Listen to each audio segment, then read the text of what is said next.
Hi అండి, welcome to Andhra kitchen tips. ఈరోజు నువ్వుల చిక్కీ అనేది ఏ విధంగా రెడీ చేసుకోవాలో చెప్తున్నానండి. నువ్వులు హెల్త్కి చాలా మంచిదండి. నువ్వులు బెల్లం కాంబినేషన్ ఇంకా మంచిది. పిల్లలకి ఇలా స్నాక్స్ రూపంలో చేసి పెట్టండి, చాలా ఈజీగా రెడీ చేసుకోవచ్చు. అయితే వీడియోలోకి వెళ్ళిపోదాం. ముందుగా స్టవ్ వెలిగించి కళాయి పెట్టుకోవాలండి. 1 కప్పు నువ్వులు తీసుకొని మనం వేయించాలి. ఇంచుమించు నువ్వులు అనేవి 1/2 కేజీ ఉంటాయండి. నువ్వులు వేయించేటప్పుడు కంపల్సరీగా లో ఫ్లేమ్లోనే వేయించాలి. కంటిన్యూస్గా గరిటతో కలుపుతూ ఉండాలండి. నువ్వులు వేయించేంతసేపు కూడా మనకి ఇవి వేయించడానికి టైం 5 నుంచి 8 నిమిషాలు టైం పడుతుందండి. ఈ వేయించేటప్పుడు మనకు నువ్వులు కొద్దిగా ఉబ్బి కలర్ చేంజ్ అవుతూ ఉంటాయండి. కంప్లీట్గా లో ఫ్లేమ్లోనే వేయించాలి. చూసారు కదా, అన్నీ ఒకే కలర్లో మనకు ఫ్రై అవుతాయండి. కంటిన్యూస్గా మనం కలుపుతూ లో ఫ్లేమ్లో వేస్తే ఈ విధంగా కలర్ రావాలండి. చూసారు కదా, ఇలా వచ్చినప్పుడు మనం స్టవ్ అనేది ఆఫ్ చేసుకోవాలి. ఆఫ్ చేసి వెంటనే వేరే ప్లేట్లోకి తీసేసుకోవాలండి, ఎందుకంటే ఆ వేడికి ఇంకా మాడిపోతాయి. ఇప్పుడు వేరే కళాయి తీసుకొని 2 స్పూన్ల నెయ్యి అనేది తీసుకోవాలి. ఇప్పుడు ఈ నెయ్యి వేడెక్కిన తర్వాత దీనిలో 3/4 కప్పు వరకు బెల్లం వేసుకోవాలండి. దీనిలో ఎటువంటి నీళ్లు పోయిన అవసరం లేదండి, నెయ్యి వేసాం కదా. లో ఫ్లేమ్లోనే బెల్లం కరిగించుకోవాలి. మీ దగ్గర నెయ్యి లేకపోతే 3/4 కప్పు బెల్లానికి 1/4 కప్పు నీళ్ళు పోసుకొని సేమ్ ప్రాసెస్ ఫాలో అవ్వండి. ఇలా కంటిన్యూస్గా కరిగించుకోవాలండి. కంటిన్యూస్గా కలుపుతూ ఉంటే బెల్లం అనేది మనకు కరుగుతుంది. పాకం వచ్చేసి మనకు ముదురు పాకం రావాలి. మీరు కంటిన్యూస్గా కలపకుండా ఉంటే బెల్లం కరగకుండా పాకం అనేది అక్కడక్కడ మాడిపోతూ ఉంటుందండి. ఇది ఒకటి గమనించండి. ఇప్పుడు ఇది కరిగే లోపల ఒక చెక్క తీసుకున్నానండి. చెక్క మీద కొద్దిగా నూనె రాసి పెట్టుకోవాలి. ముందుగా మీ దగ్గర ఇలా చెక్క లేకపోతే చపాతీల పీట ఉంటుంది కదండి, అది కానీ మామూలు చెక్క పీట కానీ ఏదో దాని మీద ఇలా నూనె రాసి ఉంచుకోవాలి.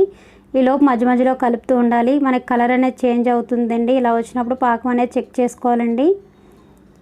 ఇంకా ముదరపాకు ఉండాలండి. ఇలా కొంచెం ఇంకా మెత్తగా ఉంది, మరొక 6 నిమిషం పాటు కలిపితే మనకు చిక్కబడుతుంది. చూసారు కదండి, కలర్ అనేది కొంచెం చేంజ్ అవుతుంది. ఇలా వచ్చినప్పుడు ఇలా చల్లారిన తర్వాత అది గట్టిగా ఇరుగుతుందండి పాకం అనేది. మీకు వీడియో క్లిప్లో చూపిస్తున్నాను క్లియర్గా. చల్లారిన తర్వాత ఇలా ఇరుగుతుంది. కొంచెం వేడిగా ఉంటే సాగినట్టు అనిపిస్తుంది. ఈ విధంగా వచ్చినప్పుడు మనం వెంటనే నువ్వులు వేసుకొని కంటిన్యూస్గా కలుపుకోవాలండి. ఇక్కడ ప్రాసెస్ అనేది వెంటనే చేసుకుంటూ ఉండాలి. ఇలా కంటిన్యూస్గా కలుపుకోవాలి. అదే మీరు నీళ్ళు వేసుకొని చేశారనుకోండి, లాస్ట్లో 1 స్పూన్ నెయ్యి వేసుకోండి, కొద్దిగా టేస్ట్ బాగుంటుంది. ఇప్పుడు వెంటనే ఆ నూనె రాసిన చెక్కపెట్టి మీదకి వేసేసుకోవాలి. ఇలా వేసిన తర్వాత నా దగ్గర బటర్ పేపర్ ఉందండి, దానికి కొద్దిగా నెయ్యి రాసి ఇలా పలచగా చేసుకుంటున్నాను. పేపర్ అవసరం లేదండి, డైరెక్ట్గా మనం ఆ చపాతీ కర్రకి నూనె కానీ నెయ్యి కానీ రాసి మనం చపాతీలా ఒత్తుకోవచ్చండి. మనకి ఎంత పలచగా కావాలంటే అంత పలచగా చేసుకోవచ్చు. పేపర్ అయితే కంపల్సరీ కాదు. ఇలా వేడిగా ఉన్నప్పుడే నేను పేపర్ తీసేస్తున్నానండి. కొంచెం సేపు బాగా రావడం కోసం మళ్ళీ కర్రతో కొంచెం ప్రెస్ చేస్తున్నాను.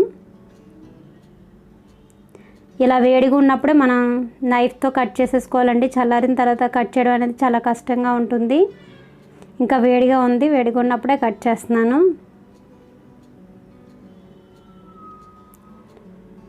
చెక్క మీద చేయడం వల్ల మనకి ఆ చెక్కీ అనేది చాలా ఈజీగా వచ్చేస్తుందండి, చెక్క నుంచి ఊడి. లేకపోతే మీరు కంచం కానీ తీసుకోవచ్చండి. కంచం తిరిగేసి దానికి నెయ్యి రాసి దాని మీద కూడా చేసుకోవచ్చు. ఒకవేళ చెక్క పెట్టి లేకపోతే ఇంకా కొంచెం వేడిగానే ఉందండి, ఒకటి తీసి చూపిస్తున్నాను. ఇలాగా చూసారు కదండి, చాలా ఈజీగా వచ్చేస్తుంది. చెక్కీ చేసుకోవడం చాలా ఈజీ అండి. బిగినర్స్ కూడా ఈ ప్రాసెస్లో చేస్తే చాలా ఈజీగా వస్తుంది. ఈ పిల్లలకి స్నాక్ కింద కూడా చేసి పెట్టచ్చండి, టేస్ట్ చాలా బాగుంటాయి. ఇలా చల్లారిన తర్వాత మనం ఒక ప్లేట్లోకి సర్వ్ చేసుకోవాలి. కలర్ కానీ స్ట్రక్చర్ కానీ టేస్ట్ కానీ చాలా బాగుంటాయి. చూసారు కదండి, నువ్వుల చెక్కీ చాలా ఈజీగా రెడీ చేసుకోవచ్చు. మీకు ఒకటి ఇరుపు కూడా చూపిస్తున్నాను. మంచి సౌండ్తో చాలా బాగా వస్తుందండి. ఇదండి నువ్వుల చిక్కీ. మీకు కూడా ఈ వీడియో నచ్చింది అనుకుంటాను. నచ్చితే లైక్ చేయండి. ఇలాంటి మరిన్ని వీడియోస్ కోసం సబ్స్క్రైబ్ చేసి పక్కన ఉన్న గంట సింబల్ క్లిక్ చేయండి. Thank you.